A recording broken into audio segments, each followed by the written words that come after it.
questions. Les gens ont dit, mais monsieur Motunde, l'ère du Verseau, est-ce qu'on est rentré par rentrée? Mais comment ça? Je vais vous expliquer une chose qui est très simple. Et écoutez-moi, vraiment, humblement, humblement.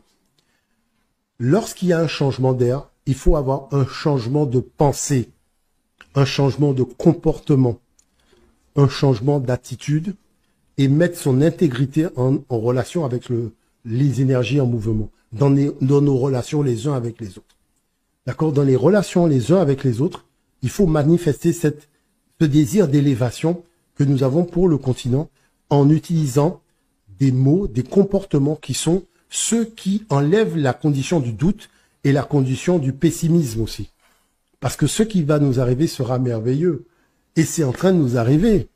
Moi, je vous inviterai déjà, voyez, à choisir une tisane ou un café local de telle ou telle région d'Afrique, de vous installer tranquillement et regarder la civilisation occidentale dégringoler. Parce qu'elle est en train de dégringoler sous vos yeux. Et pourquoi elle dégringole? Parce que ces gens sont dans la cupidité et l'ère du Verseau, c'est la générosité. C'est pas que nous sommes contre eux. Nous avons beau leur dire, vous ne pouvez pas continuer à un tel niveau de cupidité. Ils sont juste boutistes. Moi, après ça, je me mets au spectacle. En plus, tu n'as même pas payé ta place. Tu as un spectacle gratuitement. L'Occident se donne un spectacle.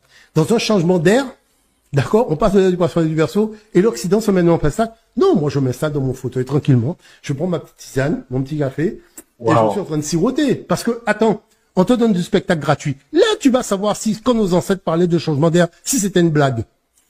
Parce que tu as la possibilité de voir si c'était une blague. Ah ben, tu vas voir. Tu vois? Et donc, l'Afrique n'a pas un problème de richesse. Nous, on a les matières premières. Les autres ont un bout de papier. Le gars prend un bout de papier. Le gars écrit 100 € ou 100 livres.